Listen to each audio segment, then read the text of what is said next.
Hello and welcome to my build order tutorial for beginners. We are going to cover the most important build orders you can use to get a better start. Because you might have realized that you got killed lots of times because the enemy always had more units than you and you didn't know why. And that's usually because of build orders. Build orders are a bit like a ticket that is boring to get. You have to learn stuff by heart and apply it several times until you memorize it. But this ticket is going to allow you to play against people of higher skill level. And you won't just die against them easily. So this build order I'm showing now is going to be triple land. And you start with a land factory and you continue with 2 power generators. Then the ACU builds another 2 mass extractors. 1 more power generator and 2 more mass extractors and 2 more power generators. Make sure you memorize the order. It's important that you don't build mexes after the land factory or you build too many pgens. Just try to get it right. Our initial engineers are expanding and grabbing some reclaim.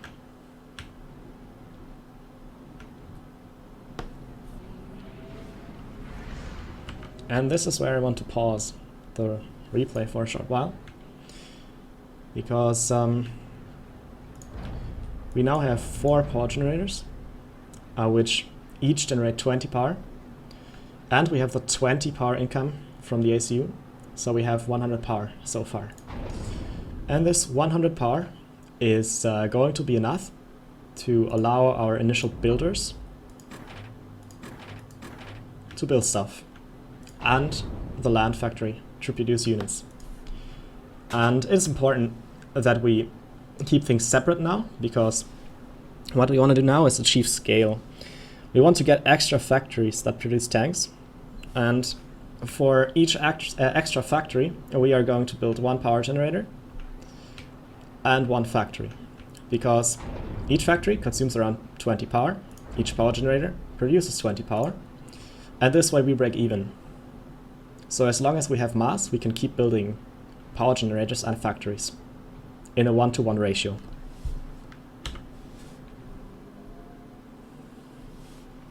Now you can see that we have a small and short power stall. That is bad, and you should prevent this if you can. But in this particular case it happens because we had 3 engineers that were building mass extractors at the exact same time, which is due to the map and because of how we prioritized our expansion. On other maps this won't happen, or if it happens you will only stall for a very short time, so it's overall not a problem.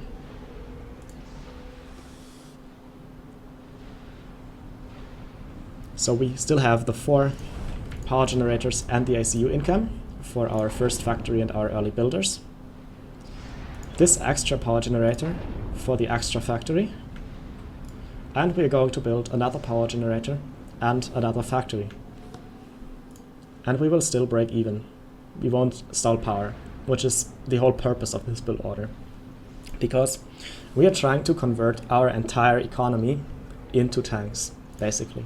We want to spam so many tanks that the enemy cannot possibly have more than us. Because if the enemy is going to get more power generators, that means he has less tanks. If he's going to make air, that also means he has less tanks. So this is kind of the optimal build order for a maximum number of tanks. It is called triple land because after 3 land factories, the ACU leaves the base and acts as a tank. It will stop some units that are coming in the middle, and maybe it can pressure the opponent or build a PD. And once again, for each extra factory you're adding to this build, you also need 1 extra power generator.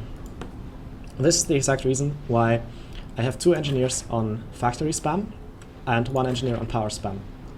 because a power generator takes about half a minute to be finished, whereas a factory takes about 1 minute to be finished. So if 2 engineers build a factory, it takes about half a minute. If 1 engineer builds a power generator, it takes about half a minute. And you can see, whenever a factory finishes, a power generator would finish as well, in the same rate. This way, we never run out of power, and we can convert our entire mass into factories which are building tanks, without worrying about our energy. And that's basically how it works. It is important that you use your tanks and your ACU aggressively, because if you build them and you're just letting them idle, then they aren't worth anything. And if the opponent is doing other things, such as bombers, your tanks might die to the bombers, and you're in a bad situation. So treat this build order as a very aggressive one.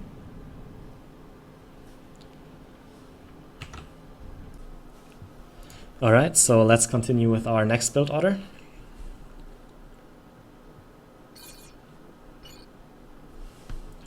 You may have noticed that last time I ignored the hydrocarbon power plant.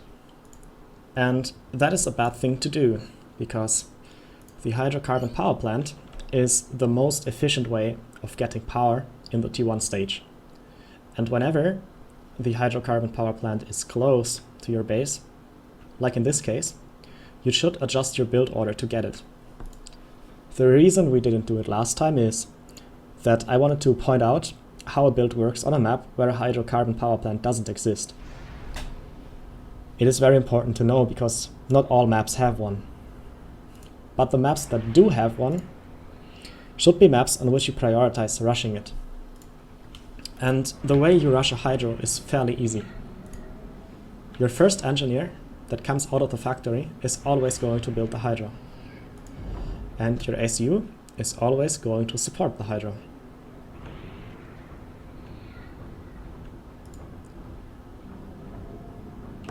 Before the hydro, you can build exactly 4 mass extractors.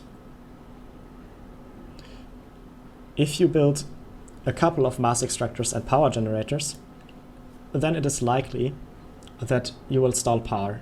This bar will be empty and you won't finish the hydro in time. And then the game is pretty much over for you.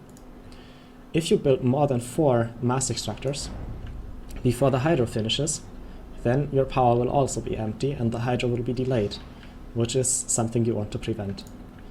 So 4 mass extractors is your magic number your ACU can build before the hydro. And you should keep in mind that your engineers are also going to build mass extractors, and you should not be too ambitious with them. Try to keep them moving or reclaiming until the hydro is finished, and only after the hydro is finished, they start building mass extractors. Otherwise we are going to stall. Just like in the last game, we had a short power stall, which is because all the engineers arrived at the same time at the mass extractors. That is special for this map and won't happen on other maps. And if it happens, only for a short period of time. The hydro generates 100 power, so as much as 5 of the T1 power generators. This is the reason we can build a second land factory directly after the power is finished. And for the next land factory we are adding to the build, we also make 1 power generator again, just like in the last case. And you can see I already queued up the factory spam, just like in the last build order, and the power spam, just like in the last build order. And I'm just waiting for the ACU to finish so that we don't stall power. And you can see we still stall power a little bit, so it is not optimal. But what we can do to prevent this from happening, or if it happens to minimize the impact of the mistake, is that we just pause the engineers building the factory until this little guy has finished his next power generator.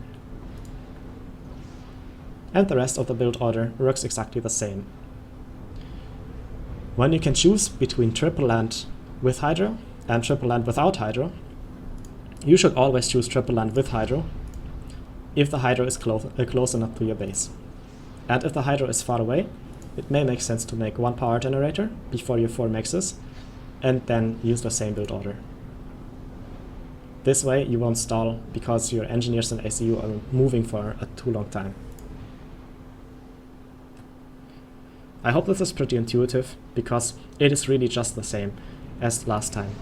The hydro generates as much as 5 power generators, which is why we basically have 6 power generators and the ACU to power our initial factories and the initial builders. And for each extra factory we are also adding 1 power generator. And that's it. We are moving on to the next replay, in which we are going to study the next build order.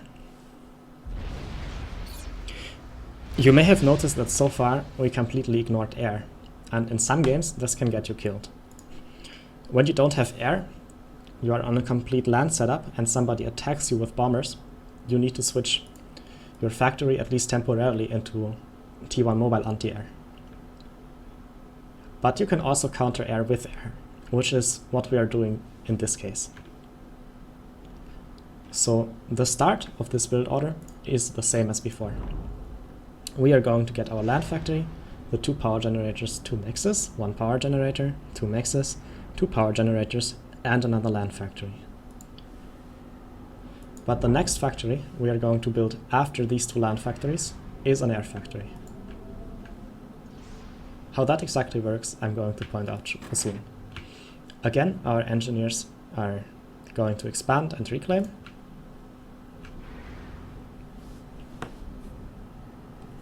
So let's speed this up,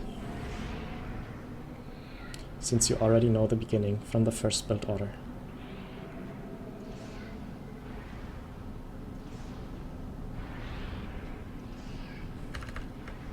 By the way, note how I have always made scouts to send into the sides of the map in every replay so far.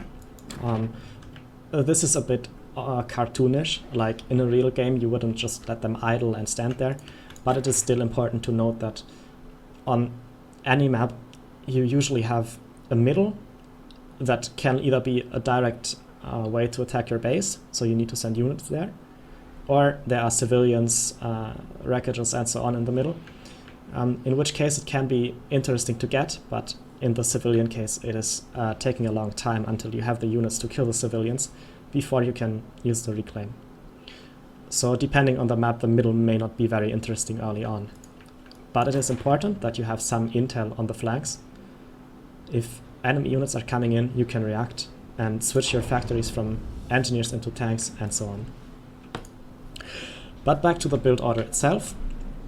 So far we have 5 power generators and the ACU income to power our 2 land factories and the initial builders, just like before.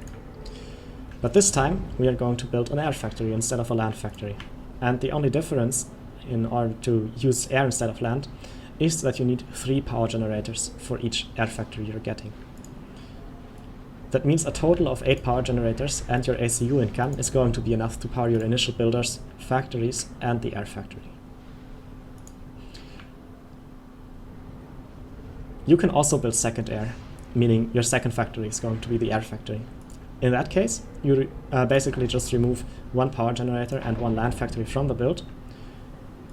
You carry on with a setup you would have otherwise, namely the 4 mixes, the 4 power generators, the 1 factory, your ACU income, and then you would add the 3 power generators and the air factory, meaning second air build order has 7 power generators total, whereas third air build order has 8 power generators total.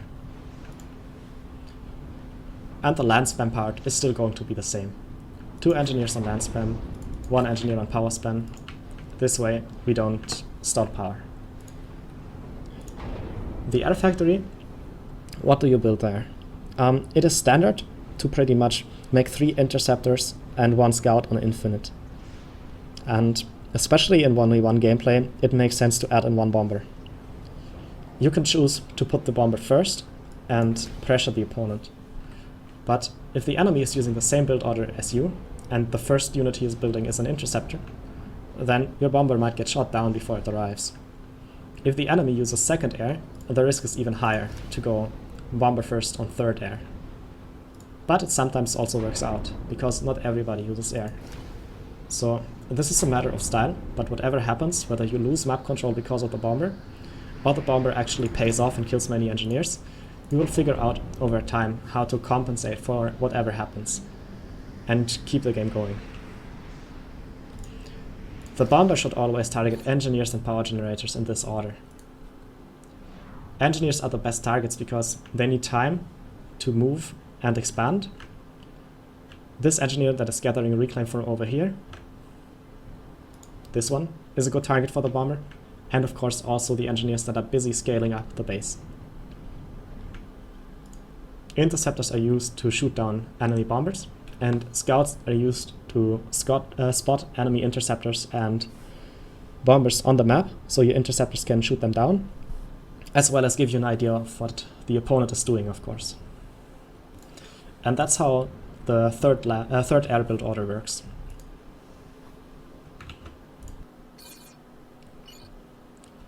We are moving on to the next replay, and this time we are covering the third air build order, adjusted for the Hydra. And you can see, the start is the same as the Hydra rush for triple land. We again make 4 mass extractors. Our Hydra, built by an engineer and the ICU. And we make sure that we do not build more than these 4 mass extractors before the Hydra is finished. Otherwise we are going to power stall.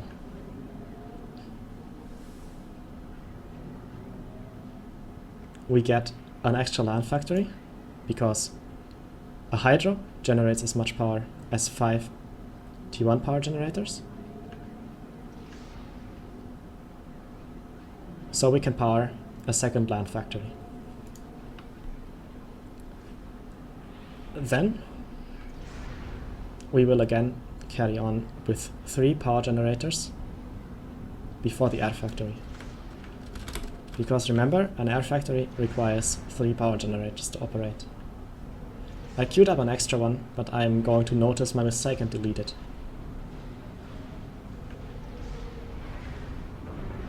There we go. And the rest is the same. So again, we have the equivalent of 8 power generators and our ACU income to power our 2 land factories, our air factory, and our initial builders. These build orders that use air are important to know, especially if you play Aeon or against Aeon. The reason is that Aeon tanks only have 140 HP, which is extremely little for a tank. So T1 bombers can easily kill Aeon tanks. That's why Aeon players always use air. And people who play against Aeon also always use air. The Aeon player's enemy is trying to kill the Aeon tanks with bombers, whereas the Aeon player is trying to use interceptors to kill the bombers and enemy interceptors so that the tanks can do their job. And for the rest of the build, we put again 2 engineers on factory spam, 1 engineer on power spam, and we pause the factory spamming engineers if we run out of power for a short time. After that, the production rate is adjusted, and whenever a factory finishes, a power generator will also finish, and we never run out of power. And that's it. Let's continue with our last build order for this tutorial. If you memorize all 5 build orders in this tutorial, you are going to be fine for most of your games. And you will play better than anyone who doesn't know these build orders.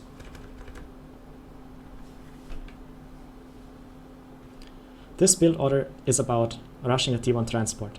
You can see the map is very large. And we are going to try to get this island, because this island is the closest large island to our starting position. So getting it will give us a huge economic advantage. The beginning of this build order is the same as the build orders you have already seen. We built our land factory, we built 2 power generators, then we built 2 mass extractors, 1 more power generator. The only difference is that I use an engineer to reach these mass extractors because they are far away. Otherwise the ACU would do it. Then the ACU builds a total of, well, it depends, a total of 10 to 12 power generators before the air factory.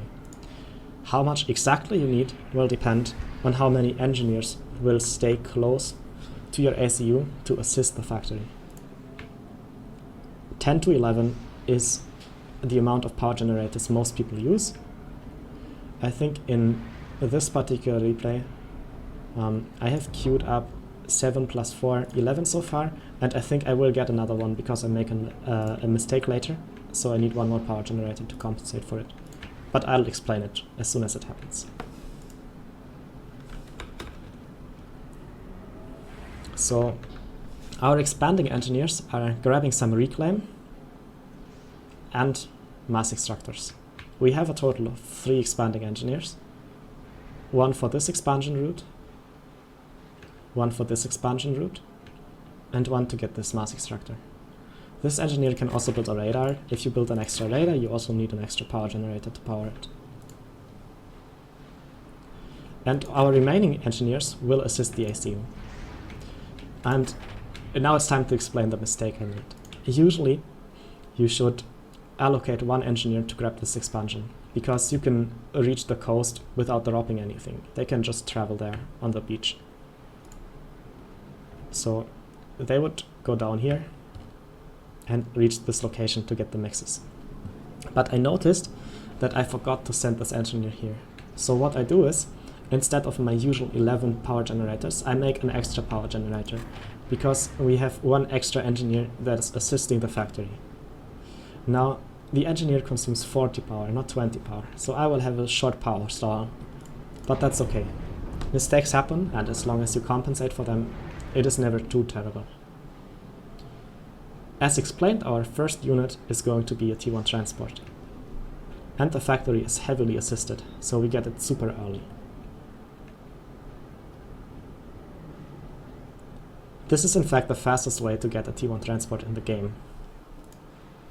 If people build only one air factory and no land factory, and try to get the transport early, they are unable to fill it with 6 engineers, the maximum number of engineers that can fit any non-Seraphim transport. Seraphim transport can carry 8 engineers. And for a map as large as this, 6 engineers is pretty much standard for your expansion purposes. You can choose to, instead of engineers, 6 engineers, also load 1 or 2 light assault bots into the transport.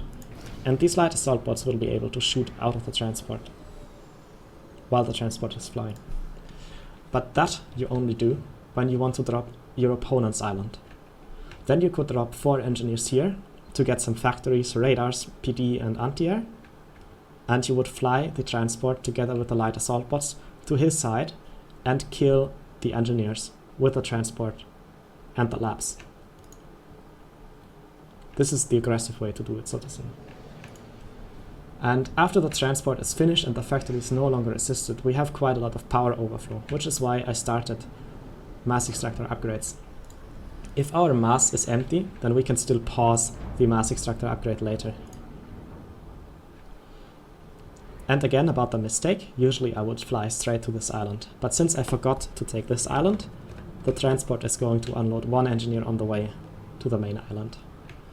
This engineer is going to build the mass extractors, APD, radar, anti-air, factory. I put 2 engineers here, which are building the same as on the small island. And some more engineers on the large island on different spots. The reason I don't unload every engineer in the exact same location is that I can minimize travel time by unloading them one by one. And you can see our factory has been making the standard ratio of 3 interceptors and 1 scout. The next interceptor is here, I forgot it in the base. And 1 bomber. These interceptors can protect the transport. The scout would usually not just patrol, but it would try to find enemy air, maybe also scout this side of the map, to see if our bomber, that is still here, can kill some engineers. There are cases in which both players drop the same island, and in that case you can use the bomber defensively.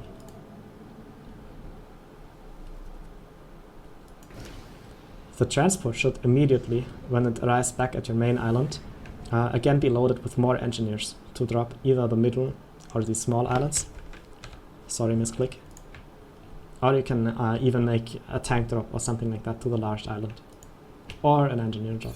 Some players only take the top portion of their island, so you can build factories on the bottom portion and try to contest them for the island. And for the rest of the game, you're going to build some factories that build engineers. You're going to spam a lot of power, and you're getting mass extractor upgrades. You also invest into Navy. And as soon as you have good enough economy, you can get T2 Navy, assist your factories with lots of engineers, and kill the mass on the enemy island with destroyers. This transport rush build order is viable for many maps, not only Navy maps. Any map that is large enough and has an expansion that is useful to get, you can use this. And you can know that you will always be the first one who has a transport in this location, unless your enemy is doing the exact same. I hope it helped.